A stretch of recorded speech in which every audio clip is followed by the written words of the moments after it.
जा रहे हैं। अब दूसरा पत्रकार आपके सामने, ये वो पत्रकार है जिसके खिलाफ बाकायदा राजस्थान में पुलिस केस दर्ज है। क्या कह रहा है? एक कहानी है कि कुछ साल पहले केरल में बाढ़ से भयंकर तबाही के बीच बकरीद का त्योहार आया।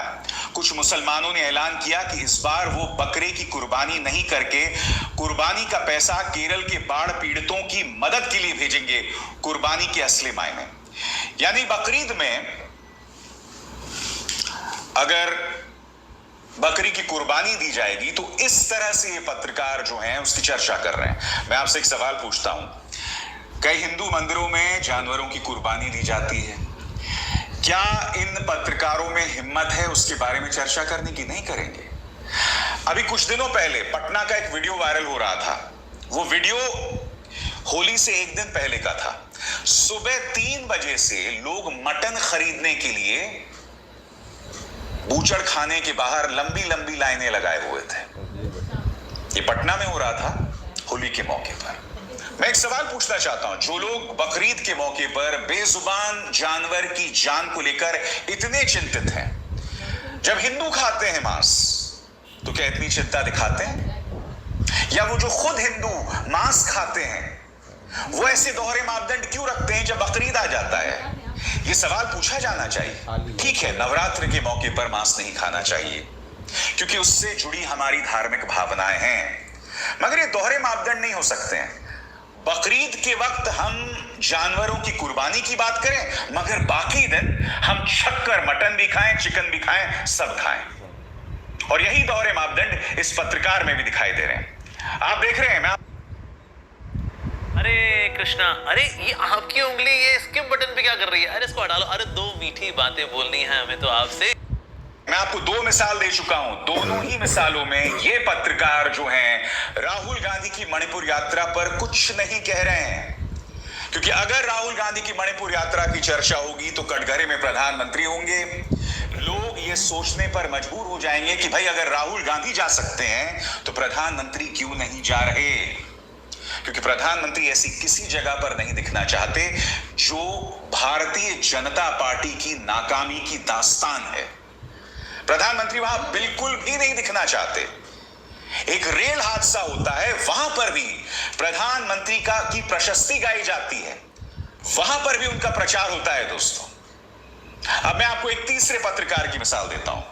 ये देखिए, यहां पर देखिए, ये यूनिफॉर्म सिविल कोड पर डिबेट कर रहा है। मैं आपको लगातार कह रहा हूं, प्रधानमंत्री ने इन लोगों को बाकायदा एक टूल किट दे दिया है कि अब अगले 1 साल तक यूनिफॉर्म सिविल कोड, राम मंदिर, इन तमाम मुद्दों पर डिबेट करो। जो असली मुद्दे हैं, मसलन मणिपुर, इस पर कोई चर्चा नहीं करेगा।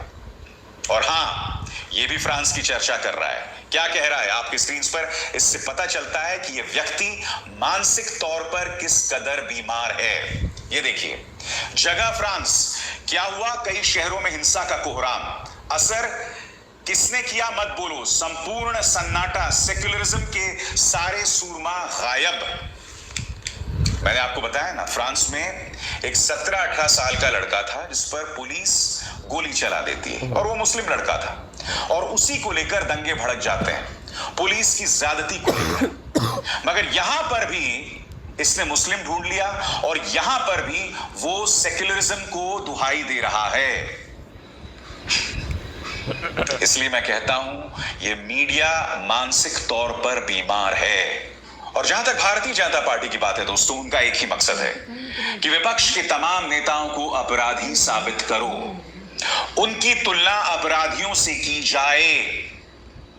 हां, बुनियादी मुद्दों की कोई बात ना करे।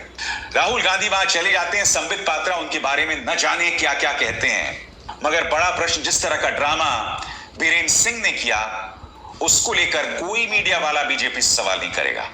कांग्रेस इस मुद्दे को उठा रही है। क्या कहती है सुप्रिया श्रीनेत? आइए सुनते हैं। जब मणिपुर जल रहा है, 130 लोगों से ज्यादा की हत्या हो चुकी है, हजारों लोग विस्थापित हैं, बिल्डिंगें जग के स्वाहा हो गई हैं, तो भारतीय जनता पार्टी इसको लेगेसी इशू बताएगी? आपकी तो तथाकथित डबल इंजन की सरकार है। कोई और सरकार होती और नैतिकता होती तो कब तक मणिपुर की सरकार बर्खास्त कर दी गई होती। ऐसे वो कौन से कारण है जो बीरेन्द्र सिंह आज भी वहां के मुख्यमंत्री बने हुए हैं? मैं ये इस मंच से पूछना चाहती हूं, कोई व्यावसायिक रिश्ते हैं क्या भारतीय जनता पार्टी के बड़े मंत्रियों के साथ, या कोई क्रिकेट एसोसिएशन का रिश्ता है? रिश्ता क्या है कि इनको मजबूर होना पड़ रहा है? रिश्ता क्या है कि ये सरकार को बर्खास्त नहीं कर पा रहे हैं? रिश्ता क्या है कि ये जवाबदेही नहीं तय कर पा रहे हैं? और कहां है नैतिकता इस देश की? इस देश का एक हिस्सा जल रहा है और प्रधानमंत्री शांति की एक अपील नहीं करते हैं, और उनके बददिमाग प्रवक्ता आके यहां पर लेगेसी इशू बतियाएंगे। शर्म आनी चाहिए ये कहने से पहले।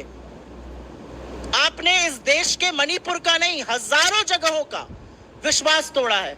मणिपुर का विश्वास आपने इस तरह से ध्वस्त कर दिया है कि उनका प्रशासन में और सरकार में विश्वास जताना दोबारा से जरूरी है, और वही राहुल जी करने जा रहे हैं। तो मुद्दा बिल्कुल साफ है दोस्तों, असली मुद्दों से लोगों का ध्यान भटकाया जाए, जवाबदेही तय न की जाए। प्रधानमंत्री नरेंद्र मोदी के लिए ऐसी कोई स्थिति ना पैदा की जाए जिससे वो खुद को असहज महसूस करें। प्रधानमंत्री ऐसी किसी जगह पर ना पहुंचे जिसके जरिए भारतीय जनता पार्टी की नाकामी जाहिर हो। बस यही मकसद है। इसमें बीजेपी तो लगी ही हुई है, मीडिया भी किस तरह से उसका साथ दे रहा है उसकी मैं आपको मिसाल दे चुका हूं। अभिसार शर्मा को दीजिए इजाजत।